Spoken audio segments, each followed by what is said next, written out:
Hello, my name's Narajan, the host of Master of Your Crafts podcast. Learning from leaders who are continuously inspired, passionate, and driven to align with their soul purpose, sharing their gifts to bring healing to others. The music is composed by Rebecca Everett.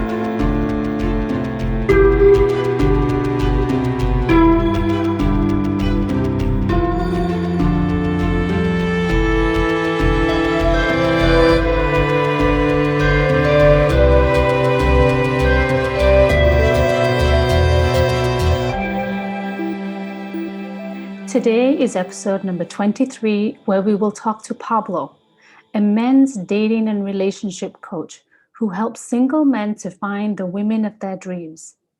Through personal coaching, speaking, and online programs, he's helped over 900 people in 71 countries.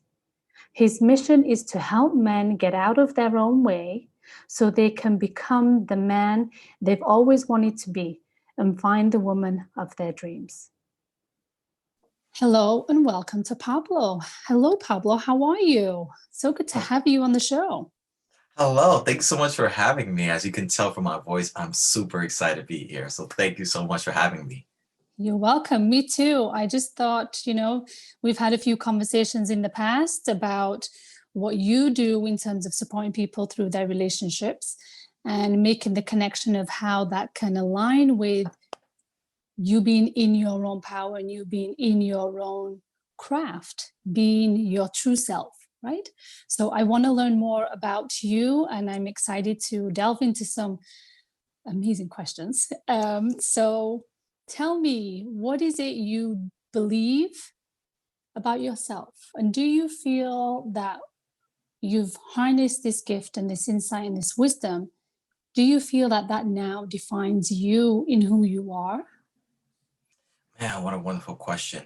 Um, as far as who I am, my gift, and how it defines me, and what do I know to be true about myself, it is a fluid thing that tends to evolve the older I get, the more experiences I have. But one thing that I've found as a constant is I believe that me as well as everyone else is here for someone else. I believe, feel like we are here to for someone else to be a help, to be of service, to be an inspiration somehow, some way, and which leads to my craft and how I fell in love with it, which is connecting with others, and as far it defining me, I'm almost hesitant to let anything define me because it feels, out of worry that it may constrict me. I love to be able to evolve and to be able to see where things take me. But I think the thing that does define me is my heart and my compassion for other people. There are times where, sometimes, one may be too giving. And I've had conversations with people that, oh, you're too giving. And sometimes it may come back to bite you. But for me, I know that. And I know that when it's all said and done, when I rest my head down on my pillow, if, the person were to take advantage of it, I'd be okay with it because the way I live my life, the way I define myself is through my giving, through my heart, and the way that I share what's inside with other people. Beautiful, beautiful. That's so true. When we hear that, of how when we give to others, other people do say that. Because I actually remember a number of people saying, you do too much for other people. Hmm. You Hmm. do too much. You got to take care of yourself, or something like that. Or that person's going to take advantage of you. And I'm like, no. And if they do, that's their problem because I'm giving it with a different intention, which sounds very much like what you're saying. So that's pretty powerful. Yeah, I love that. I love that. So then taking it from that perspective of the heart space and the compassion, where does that lie in terms of you doing what you're doing in supporting people in dating and relationships? Is this your calling?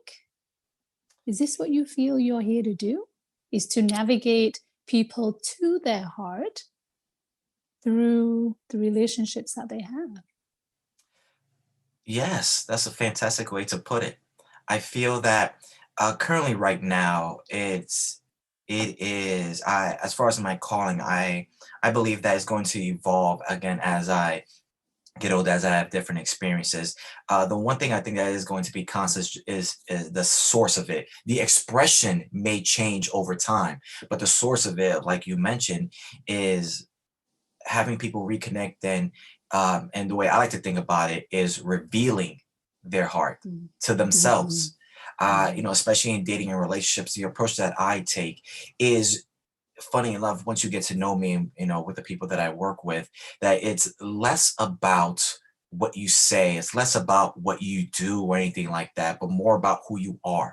And I firmly believe, and I tell this to everyone that I work with, the the most attractive thing that you can do is present your best self, present your authentic self. Now, the trouble that many people have is they don't know their authentic self. They don't know their heart. They've never met that. And because of past experiences, beliefs, and maybe their environment, they've kind of lost track of that. They haven't been able to get in touch with that. And in my mind, when it comes to my calling, it's funny, I did this exercise before, but that helps kind of identify, reveal your purpose. Mhm. And what I came up with, and this resonates with me years later, is essentially helping others realize their own magnificence. Nice. And I truly believe that each and every one of us has a beautiful magnificence and I say magnificence because it's awe-inspiring, it's beautiful and simultaneously attractive. Mhm. And my job is essentially to not teach people anything new, but in essence, just help them recognize it, help reveal that to themselves. Nice. What are some of the ways that you support people to do that? How do you navigate that through in somebody who's had challenges with relationships for many years and they come to you and you can tell that there's a broken piece there in who Hmm. they are? And how do you get them to rebuild that? How do you get them to actually become aware of it even? Oftentimes, when I first start working with people, really quickly, it's evident that they have these preconceived notions of what success looks like in dating, of what they should be like, of what they should be saying. And with a little investigating, you often find that those shoulds were implanted by people around them, creating a terrible metric of success. And in the process, what they end up doing in order to meet that measurement Mhm. of success, they end up creating this version of as a false self, a Right, shell that's not right. authentic. And what you'll end up finding is that a lot of people will just repeat what they've read on the internet, the advice that they've gotten, because it's what works. But what they don't understand is that when they actually incorporate who they naturally are into their dating, that is when things are much more stronger. The connection is much more beautiful. The person becomes that much more attractive. For Mhm. example, there's this gentleman that I'm working with, and recently we discover that he loves horror movies. I've been working with him just to share things about himself, to be able to tell stories. And he had a little bit of trouble because he tried to make up stories that he thought the other person would find interesting. It's very Okay, outward focused. He's doing it essentially to try and impress another person right, rather than sharing what's authentically him. And right. when he was talking about horror movies, he came alive. He Mm. stopped stuttering. His eye contact became focused. His voice more sure of himself because he was Mm. speaking about something he's genuinely passionate about. Right. And maybe prior to that, he didn't think it would be, anything fantastic. But if I could share anything and to anyone else, is that you come alive when you tap into what you're really interested in. And what makes it attractive is your passion, is your excitement about it. And that's what it was with this gentleman here. He loves Halloween. He loves horror movies. And so when he Right. tells that story, instantly he stands up straight. He becomes more confident, becomes more authentic. The words come out. He's no longer trying to regurgitate any lines or anything he's read on the internet. He's being authentically him, which is Nice. fantastic. Yeah. That's a rarity, though, right? That's pretty bold and pretty courageous of you also to be able to create that space for him to be so passionate about something like horror movies, and for him to step into that space of this is what I really like, and allow that that brightness to really shine through. So that's good for you. That's Yeah. great. Ah, thank you, thank you. It's you mentioned something I think that's very important, which is I believe you said creating the environment in which you can do that. Mhm. And at a higher level, people like you and I that do the work that we do, that we help people. Right. Above all, I think one of the important things is for anyone in their craft or their passion or their calling is to be able to create that container for somebody else to grow. I think that's a Right. marvelous gift that you can give someone. And the thing I love about that is that you do not need to be like have all these certifications and degrees and read a million gazillion books. I mean, if you have, that's great. That just adds to it. But at the very core, and this actually speaks to connection, the thing that I'm passionate about, at the very core, whoever you're with, if you can provide that container that allows them to feel seen, heard, and supported for who they are, they end up doing the growing. You don't do a thing. They end up, it's just the conditions, the flower pot, the conditions that allows a person to come alive, to unfurl and flourish into their authentic self. Yeah. I love that. I love that flower pot analogy. It's very cool. Just to unpack what you said there, there's a piece about getting formal education. So, yes, we're reading books and getting education and getting more educated, right? Which I think is it's great if you can do it. And if that's what drives you, that's fabulous. But in the same token, I've often felt, depending on the study or the subject matter or the categories or whatever is you're pursuing, that can take you further away from self.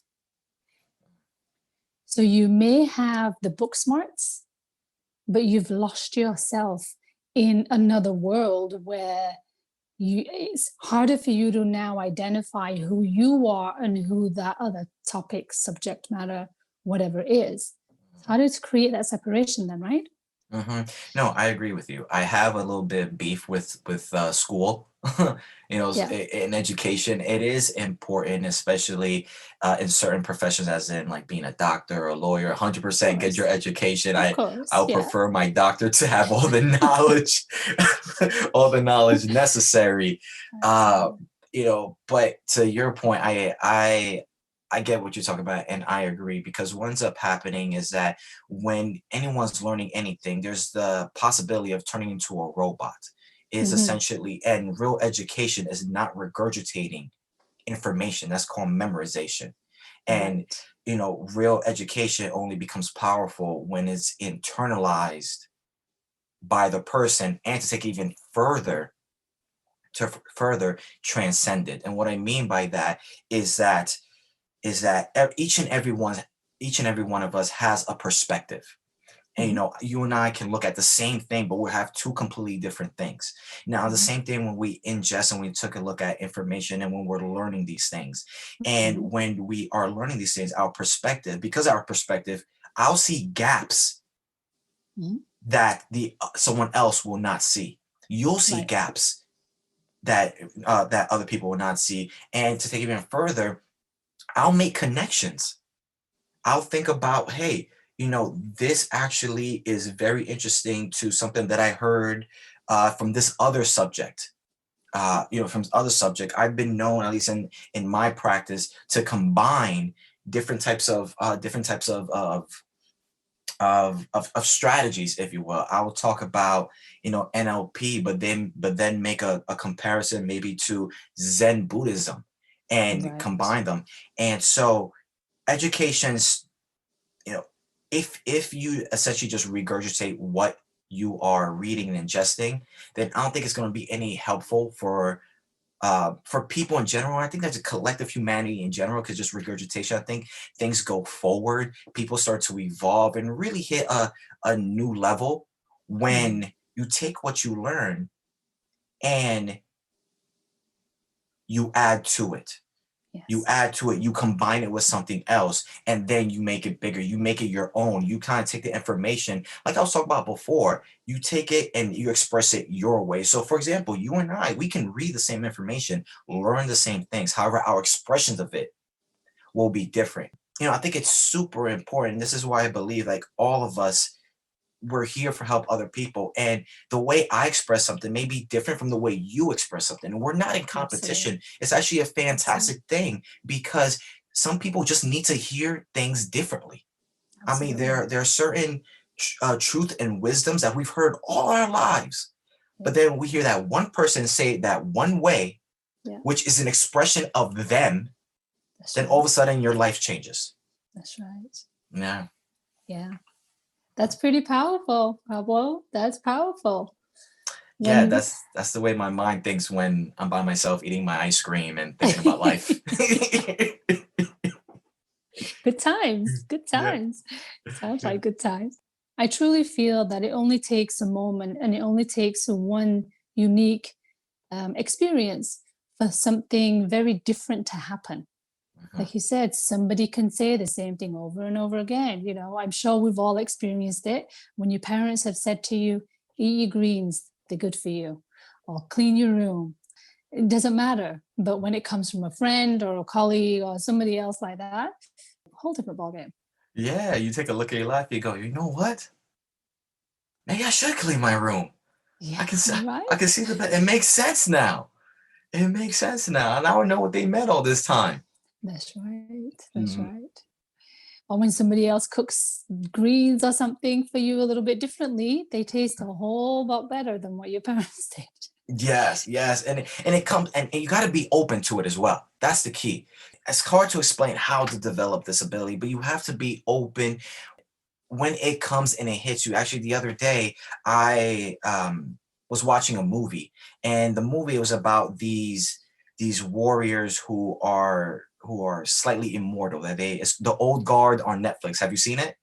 No, but It's a that's good movie okay. with Charlize Theron, and Okay. essentially they are immortals that live for nearly forever, but they eventually die, but they just live for thousands and thousands of years. Right. And there was a point in the movie where one of them was starting to die, and it was kind of an inspiration moment. It was a quick sentence, but it just hit me.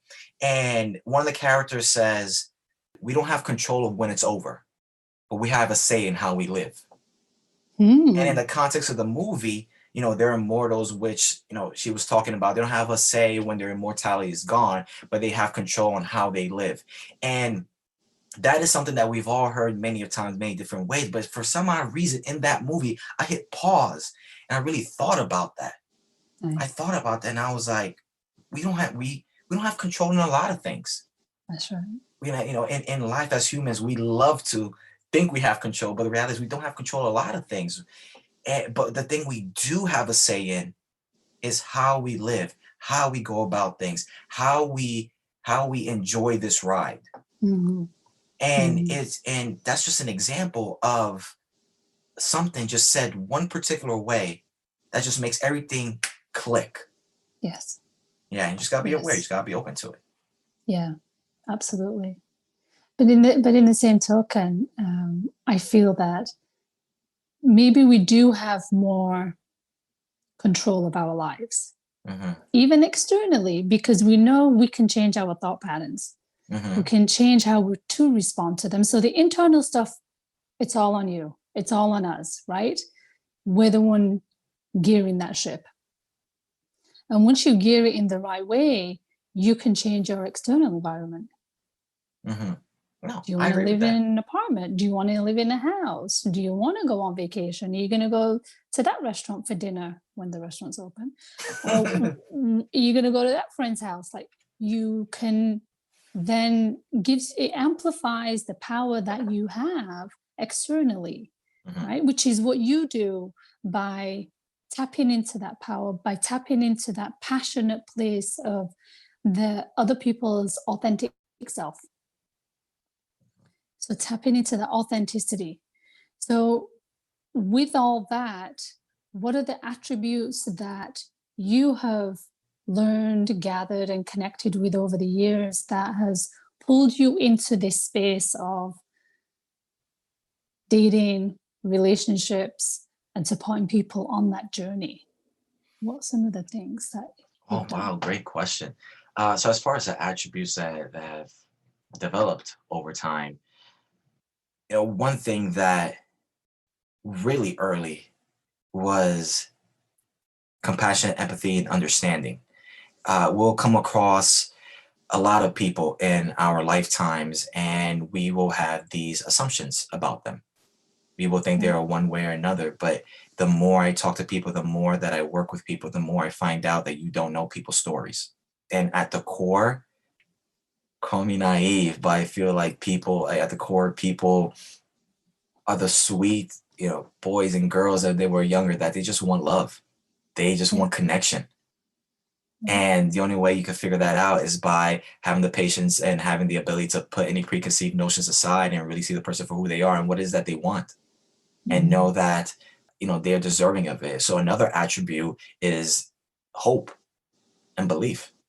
And I Right. think that it's that above all, maybe that's maybe one of the top ones attributes, because there'll be many times where people will give up hope for themselves, but they'll keep going because you have hope for them. You believe for them. Right. They will tell you, oh, I messed up, I'm not good enough, this will never happen, and they will want to stop. Being that hope when there's no reason to hope, having that belief where there's no reason to believe, Yeah. and being that for somebody else. So that is one of the top attributes right there. And also, strangely enough, determination. That's one Mhm. thing that's doubled the more I've Mhm. delved into this craft, because I'm not letting this person down. I will get creative as much as I need to in order to help this person find a solution. Meaning, if we have to hop on the phone, if I have to write a letter, wake them up at 6 o'clock in the morning, or whether I have to use coloring books. I This determination has given birth to the creativity. Nice. And also, I would say the last one, I don't know if this is the right phrase, but selflessness. Selflessness. And what I mean by that is that the focus is them. It's not about you. It's not about me. And it's not about me being the hero and being the one that helps this person with their problem. Right. It's about facilitating the necessary circumstances, resources that help this person. So even if that means that I'm not the one fixing it. Prime example, there's this current gentleman that I'm working with.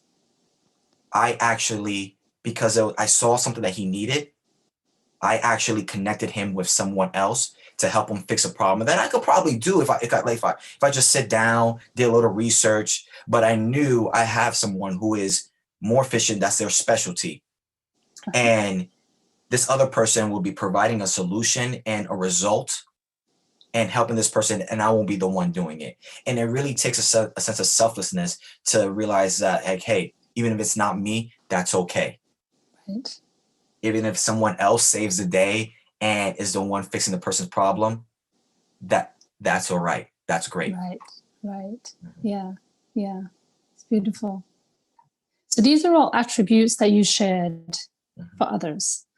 So what are some attributes that connect you to your purpose? Ooh, And how did you develop those along the way? What happened to Pablo in collecting some of those along the way and doing what you're doing? I never really thought about it like that. I mean, this whole thing started when I was 10 years old and I had my first heartbreak. Oh. Yes, little Pablo has first Oh. heartbreak. I had a little girlfriend back then. I was 10 years old, and I was on the playground. Her friend came up to me and said, "Hey, so she came over. I mean, she told me to come and tell you that she's actually going to go out with this other boy, and if she doesn't like him, she'll come back to you." Oh, like I felt like such a consolation prize. My heart just broke into a Oh my million goodness. pieces. Oh my goodness. And, I told myself, never again. I'm Mm. never again going to be second place to anybody. I'm not going to be a consolation prize, which dove me into this work.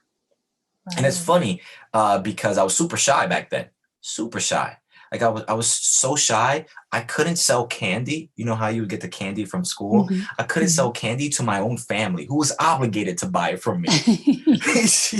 But I was too shy to even doing that. And Really? so, as far as the attributes in order to never be, second place again, I developed a lot of these qualities. But what ended up happening is that over the time, the while I thought I was, kind of on this mission of avenging my 10-year-old self, uh, what actually was happening that I was developing. I was unleashing, tapping into a different version of myself, and bringing about these qualities that you mentioned. And some of these qualities that I mentioned, um, one of them is courage. Is courage to speak your truth. When I was younger, the I wasn't allowed to speak up. If I spoke up, it was classified as talking back. And Right. so the way that manifested is that I never spoke up for what I wanted. Mhm. If I had a problem with something, I would let it go. And so Right. what ended up happening then, I started to develop that ability to speak up for what I wanted. I started to see that me speaking up was not anything malicious or disrespectful. It was me saying my truth, and saying your truth is never wrong. And Right. so that took courage. So courage is one of the things that I developed for myself that, Yes. pulled me into my craft. Also, curiosity. Mhm. Curiosity is a trait that you need for life, but more so for people. Right. That in order for me to dive deeper into this, I just had to become more and more curious of all the different ways I can understand people, all the Right. different ways, psychologically, emotionally, spiritually, Yeah. and what are the things that drive them, and how can I use that to connect with them. Yeah. And for that, I had to develop my curiosity for myself. Right. Um, Also, patience. That's Mm. something I had to develop for myself because as an ambitious person, I want the result now. I want to be able to do it now. Mm. But I come to realize that this thing is a lifelong journey. It's a lifelong practice. Right. That there is no end in sight. It just goes deeper and deeper and deeper, which is a great thing. For Gives me sure. more and more to find out, and it gives Yep. me and it gives me that patience and also presence. The Nice. most powerful thing that I developed, it's kind of weird to explain, but presence. And people can sense it when you are there with them, Yep. where you can make this other person feel like in a crowded room, they're the only one that exists in that moment in time. They're the most important person. And that requires a certain presence. And but to be able to be present, it takes it does take some self-work, because in order to be present, you have to kind of forget about yourself. And in order Yeah. to forget about yourself, you have to come to terms and develop a better relationship with all those little demons inside that cause the internal chatter in your head. And Mhm. so self-compassion. So Yeah. self-compassion. That's one thing. As being a high achiever, it's kind of hard for me to let myself go, to be like, oh, it's okay. That's difficult for me to like, don't worry about it. All the qualities and things that that I help bring on other people, I have to first develop in myself. Mhm. I think that, it's like, we're all mirrors of each other, Absolutely. all Yeah. mirrors of each other. And so all those qualities, as far as, patience, curiosity, self-compassion towards Right. self, courage. If I Yeah. were to inspire that, help bring that to others, I have to find it in myself. Yeah. Yeah. What was the hardest one that you had to face for yourself that really took you quite deep and maybe had some unraveling of some realizations about who you really are and a deeper perspective of whatever that is, be it curiosity, compassion, self love? What was the one that had the most significant impact on you? Oh, I love that question because I know the answer. And I love talking about, because this is the I feel like this is the key to everything. And it's wholehearted self-acceptance. Mhm. Wholehearted self-acceptance. There was someone that I learned from who said that there's no such thing as self-improvement. Mm. That's not the mission. It's self-acceptance. Right.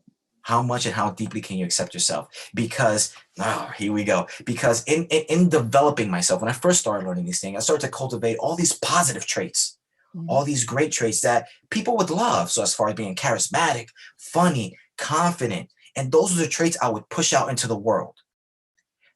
But in the process, I also simultaneously hid all the traits that I didn't think people would like.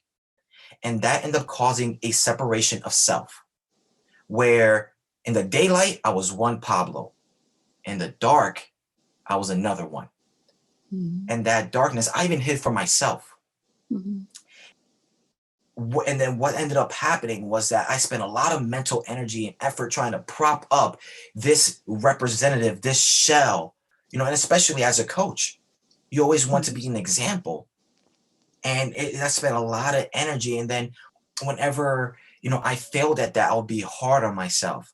Or rather, when something else showed, the relationship that I had with that person would be tainted because I didn't present my authentic self. And it wasn't until, funny enough, I had a conversation with my girlfriend. She's the one who brought this up to surface. We were having dinner, and she said, it's okay that you're a show monkey. It's okay that you're dramatic sometimes. That's part of you. If that's all of you, be all of that all the way. So the Mhm. charismatic and the enthusiastic, Mhm. yeah, and also be the dramatic, the sometimes moody, the stubborn.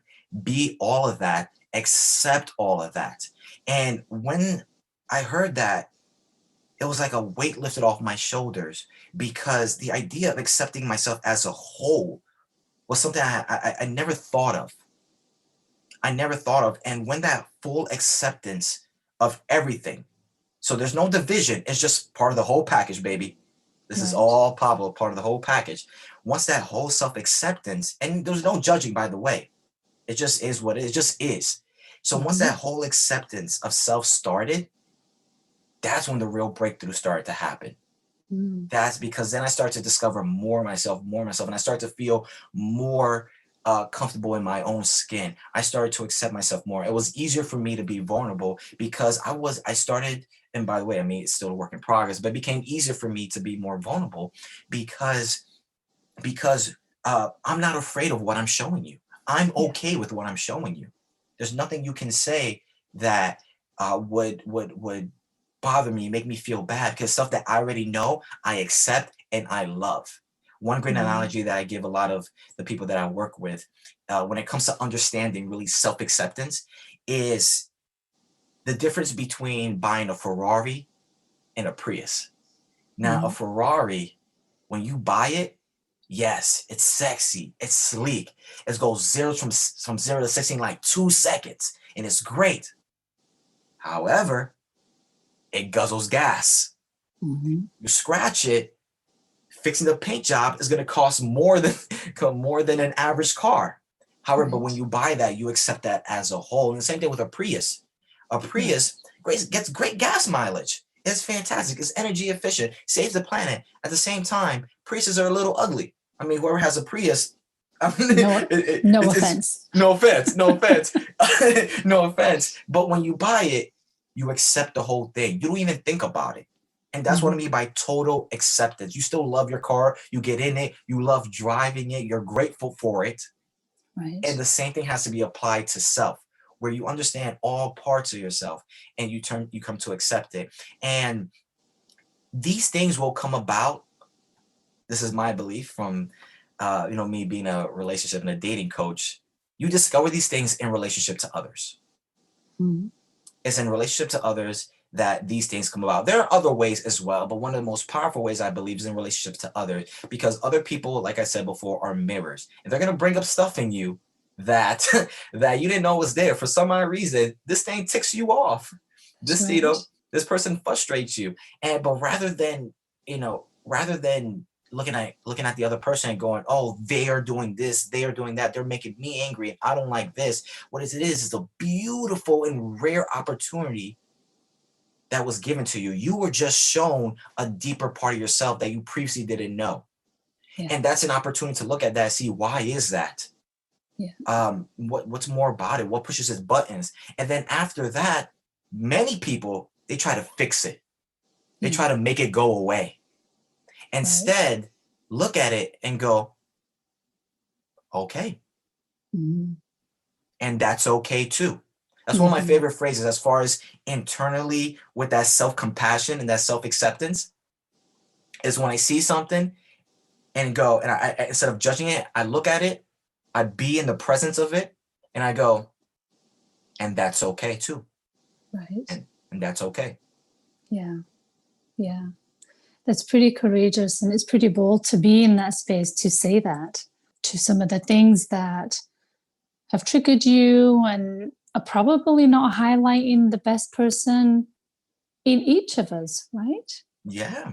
Yeah. To be human is such an interesting experience because, what we tend to do, we tend to hide the quote unquote the ugly. Right. And that means like our stubbornness, or maybe the fact that we are irritable, maybe the fact that we're a little arrogant, that maybe we're a little bit selfish. And that's the quote unquote the ugly. And we hide that not only from people, but we also hide it from ourselves Absolutely. because we don't Yeah. want to come to terms with the fact that maybe we're not as perfect as we aspire to be. But the Right. name of the game is not to be perfect. Mhm. To be divine is not to be perfect. The name of the game is to be whole, to be Mhm. and with that said, to be divine, to be our Right. best selves, to be our most elevated, our most woke, our most self-actualized, is to be our most whole. Mm. That's the name of the game right there. And Yeah. that's been really big for me. That's been the the thing that has cracked this exploration journey as far as building those attributes. That's what I do as far as dating in a Mr. Miyagi sort of way, where they think they're learning one thing, but actually what's happening is that they're learning to be more whole. Right. Right. But whole in who they are, Yes. right? Yes. Because we all have this definition of perfect, Hmm. but that definition comes from an external place. Even just circling back to the beginning of our conversation, and you talked about one of your clients who really enjoyed horror movies. Hmm.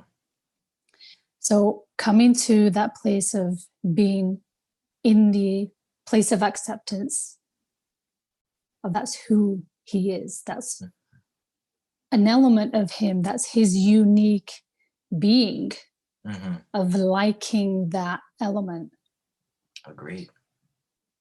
and how he was phrasing and bringing back conversations or going on dates and being somebody else. Hmm. Be- Agreed. just trying to fit that perception of perfection that Mm. is external. Yes, yes. It brings me like you just sparked something. It was a quote from a book that my girlfriend, she's been giving me reports on, and it's called Untamed. Mhm. And I don't know, have you ever read that? No, no. Yeah, I highly recommend it for everyone to read it. And there was a specific excerpt that she read to me, which was fantastic, which was, we lose ourselves the moment we try to please others. Absolutely. Yeah. The moment we lose ourselves, the moment we try to please others. And Mm. to your point, as far as pleasing others, as far as that definition of perfect, it's an external definition. Trying to meet it is trying to please someone else's definition. That's right. And when that happens, You cease to like horror movies. You cease to like the little quirky things that make you you. Um, Yeah. and when the truth is, it is the joy that comes from those quirky things that makes you attractive, that makes you an interesting person, that makes you a captivating person, that makes you such a pleasure to be around. Mm. It like so it doesn't really matter. I don't care if you like collecting rocks. I don't care. It doesn't matter if you like horror movies. Me personally, right now, as you can see, I'm wearing a Ninja Turtle shirt.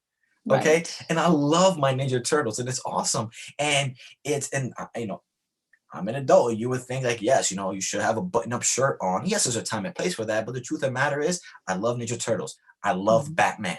I Mhm. love, all those Mhm. things.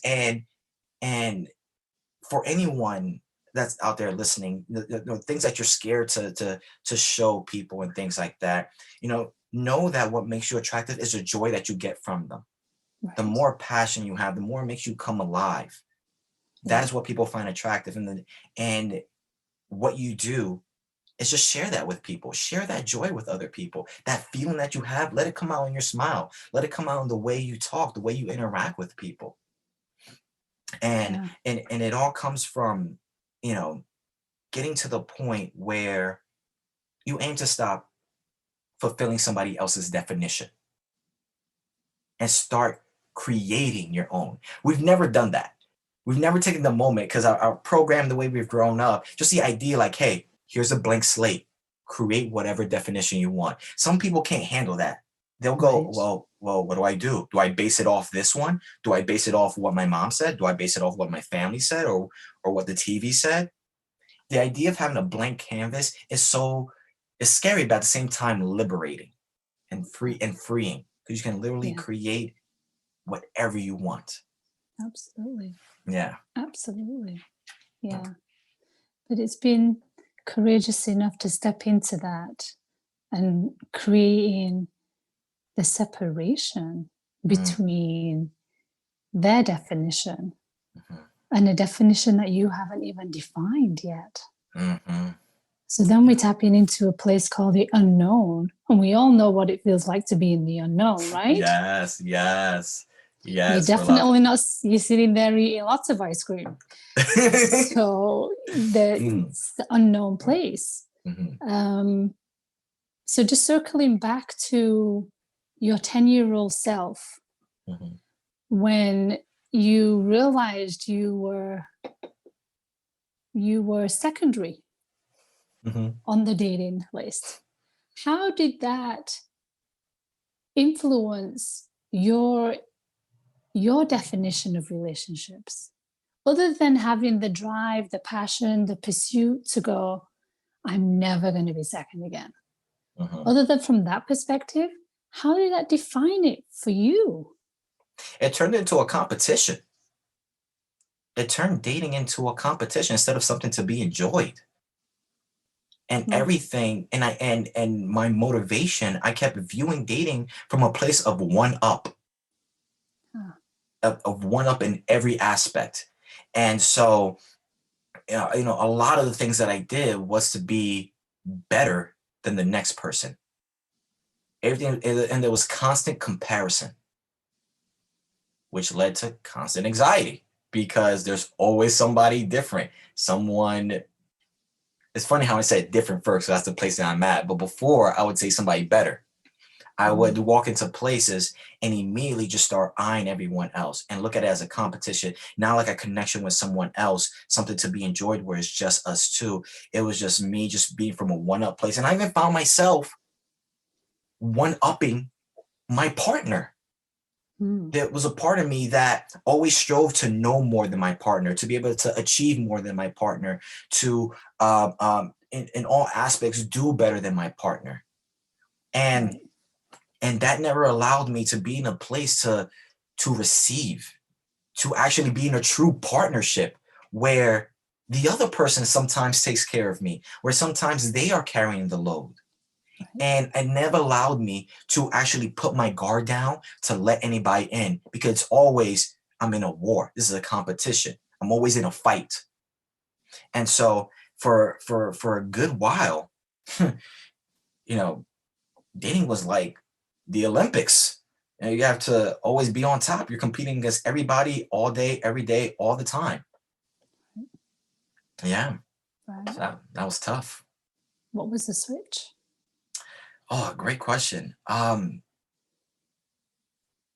enough, one of the moments that was very was a great turning point was one time when I was out and about, and I was in this bar, and it was a very crowded bar, and people were trying to move through the crowd, and everyone was shoulder to shoulder. And then I remember I was walking in one direction, there was another gentleman walking in my same direction. And in that moment, I don't know why or anything like that, I paused, extended my hand, he grabbed it, and I pulled him through the crowd. And Mhm. then in that moment, it hit me that we're not in competition. Right. Typically, there's like there was an opportunity for me to be the alpha male and say, no, I'm gonna go first. You are gonna make room for me. Right. But I didn't know this gentleman. And just a simple act of extending your hand Yeah. and guiding someone else inside that broke that this is not a competition. Mm. It's not me versus you. It's me and you. You and Right. I can both win. You and I can both get everything we want. We all can have great experiences in dating. And so after that, I stopped competing. I stopped competing and I stopped seeing other men as competitors and now as potential friends. And also, as far as worrying whether or not I'll become second place again, as far Mhm. as become second place again, uh, is that worry not the same as when I was younger? Not the same as I was younger. If it were to happen, the meaning that I would make is not that, oh, I'm second place or anything like that. The meaning I would make is that is their choice. It doesn't take away from me. I'm still awesome. I'm still great. And um, it's not a reflection on who I am. Right. Whereas before it did, now I wouldn't take it as a reflection on who I am. Of course, naturally, I would take a look back and take a look at my actions. I can always change my actions and do better next time. As far as who I am as a person, as far as I'm second place, it's not even a question because there is no second place. There is no uh, uh, uh, there's no second, first, second, or third. There's Mhm. just me and you and you and you and you all being right, all existing at the same time. So that was really big for me. And after that, I don't really see things as competitions anymore. And honestly, my experience of dating is a whole lot better. It feels great to be taken care of. It feels great to receive. Let me tell you, to let Mhm. somebody else take the reins. And I'm not even talking about from a pampered standpoint. I'm talking about from the standpoint of like emotional backup. There are Mhm. times where just the world gets too heavy and you're like, you're like, man, like I can't do this by myself. And it's amazing when you don't compete and let somebody else say, hey, listen, I got you. It's okay. And Nice. so that experience of a relationship is it's 10 times infinitely better than anything I've experienced before. I love that. Mhm. I love that. It's brilliant. But a hard lesson to learn, huh? It is a hard lesson to learn. And unfortunately, some people go their entire lifetimes without learning it. And it's one of those things where, if you're unaware of it, how can you fix it? How can you go about addressing it? I think the first thing for anyone listening is just to take a look at what it is you're unhappy at or unhappy about. Here's a little crazy way to think about the problem is not really the actual thing. The problem is how you think about it, how you believe about it. Going back to the instance where, I was 10 years old, the problem wasn't that she left me for another person, another boy at the time. That wasn't the problem. The main problem was how I thought about it. That's Right. what was causing me pain. That what was causing me turmoil. The fact that I believed I'm second place. She doesn't value me. I'm a constellation prize. And Right. that right there is great because once you have the realization, now the fun starts. Now we can start to address it. Now the door has been open to your self discovery and your self journey. Yes. Hmm. Yes. Yeah. Abs- there is I can sum it up like this. A mentor of mine said this. He said, where there's a reaction, there's a wound. Mm, absolutely. Where there's a reaction, there's a wound. And Yeah. so you don't need to, have years of meditation or anything like that to have the super ultra awareness. Just take that as a starting point. Where there's a reaction, there's a wound. Instead of judging, that's something to take a look at. Hmm. There's Yeah. always there's lots there unpacked when you are emotionally charged about Hmm. something. Lots there. So tell me, what's your intentions with what you do, with all that we have uncovered, from your 10-year-old self to a client who is passionate about something but doesn't feel comfortable to unveil it and confidently, and all the things that you have done, from speaking to programs to supporting other people and all the bits in between. What's your intentions with this ultimately? Ultimately, my intention is to release people from the self-imposed chains that have locked up their uninhibited self. At the end of the day, when it's all said and done, when you know old gray Pablo is on on his last days and everything like that, and if anyone says anything about me when my time on this earth is done, it is that he freed me. He freed Mm, me from myself, from my own cage, nice. as best that I can. Allowing people to really step into their own being is pretty powerful. Yes. And, Yes. as we both do, it's very rewarding. Hugely Yes. rewarding when we see that with others. It is. Recently, happened more or less, and never quite to this extent. There was someone that I was working. I'm currently in Los Angeles. There's someone I was working with in the United Kingdom, and they sent me a message over Instagram just saying, "Hey, I just wanted to pop in and let you know that my life is different now. I'm no longer stuck in my head like I used to be. I'm not a prisoner of my thoughts, and I'm actually with a wonderful person right now. I'm a lot healthier as far as like relationship wise." And she went on and everything, and it blew my mind because I've never met this person in person. I've never seen their faces. It's all been phone conversations and emails. Oh my goodness. And the idea that in a world of 7 billion people, you affected one life on the other side of the earth. It is like, I can't even explain it. Like, it is like, I did my thing. I executed my purpose. I did my thing. And I think that's one of the most rewarding things ever. And it doesn't take, I know that we see on social media, we see these people with 100 million followers, we see people doing on stages, but listen to me when I say this. It doesn't, like, it could be the neighbor, it could be, the person who serves food, but you never know. You are a walking inspiration. You are a walking solution simply in the way you live your life. Hmm. And you may not think you're doing anything special, because that's what I thought when I was first helping this woman. The advice that I was giving her, I didn't think anything of it. To be honest, I didn't think I was doing that great of a job. I was thinking, oh man, like, I wish I could do better. I wish I could do better. But the way that I showed up every conversation was excited, compassionate, listening. I didn't give up. I believed in her solution. I believed in her future. And that was no scales, just the way that I showed up. And when I got that message, like, it blew my mind. The people that I think about, I've met in person. I know where they are on planet Earth, and they're typically in the United States, but someone across the ocean on the other side that I've never met before, to be able to affect a life in a world of 7 billion people. It's easy to think like, okay, I can't Yeah. affect anybody, but to that extent, that, like, That's what it's all about. Like that's what makes it worth it. That's how you know you're doing good on earth. So rewarding. So Hmm. rewarding. Yeah, I'm sure Yes. you've had that feeling before.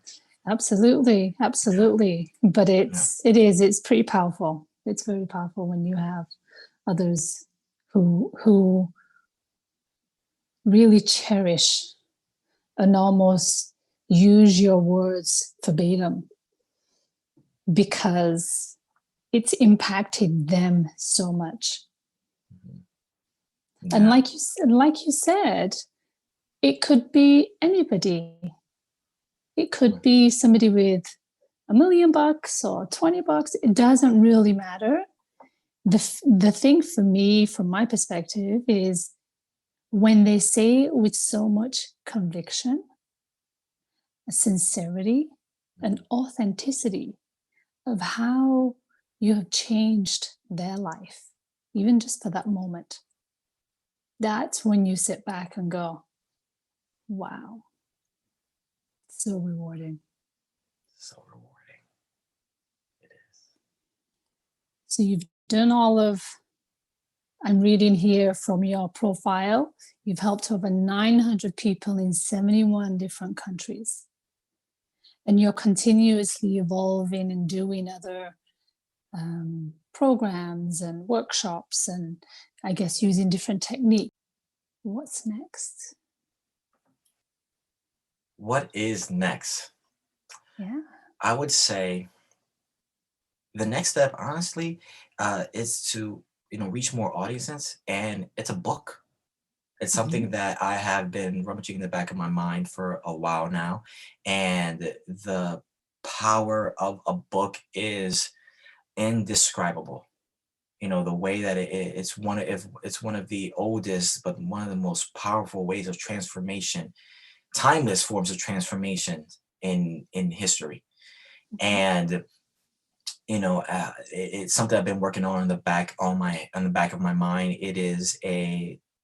Is going to be a story because people learn best through stories. Absolutely. Yes. It's going to be a story with lessons in it, but also a book about a philosophy or an approach to life. Mm. Approach to life. I think above all, rather than what trumps any techniques or strategies is an approach. Mm-hmm. An approach is like a north star in the midst of chaos, which you can return to, that's adaptable, that can last throughout time, and that gives you the opportunity to access a vehicle in which you can express yourself. Right. And so what's next on the horizon? I want to say within the next 3 to 5 years, it's a book. Nice. Yeah, Nice. That's exciting. very, very. That's a big feat too. Yes, yes, it is. Yes, it is. I know what goes into it. I have a couple of friends who've published books. And I know what goes Yes. into it, but it is. I feel it's it's an obligation.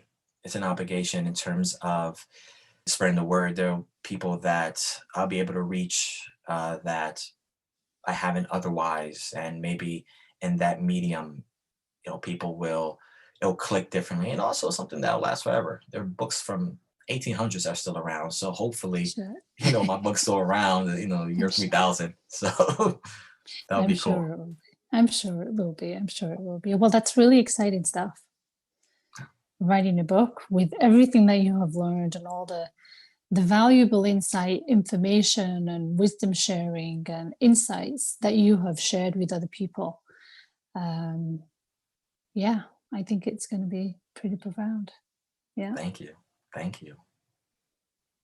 Pablo, thank you so much for this delightful conversation and sharing a little bit more about who you are and how you've harnessed the craft of supporting others in various relationships, specifically dating.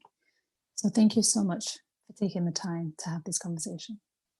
Thank you so much for having me. I'm very honored to be here. I feel very lucky. I'm really appreciative. Thank you so much. You're welcome. Thank you. I'm Naranjan, and you've been listening to Master of Your Crafts podcast. Please subscribe, rate, and review, and join me next week for another episode. Thank you for listening.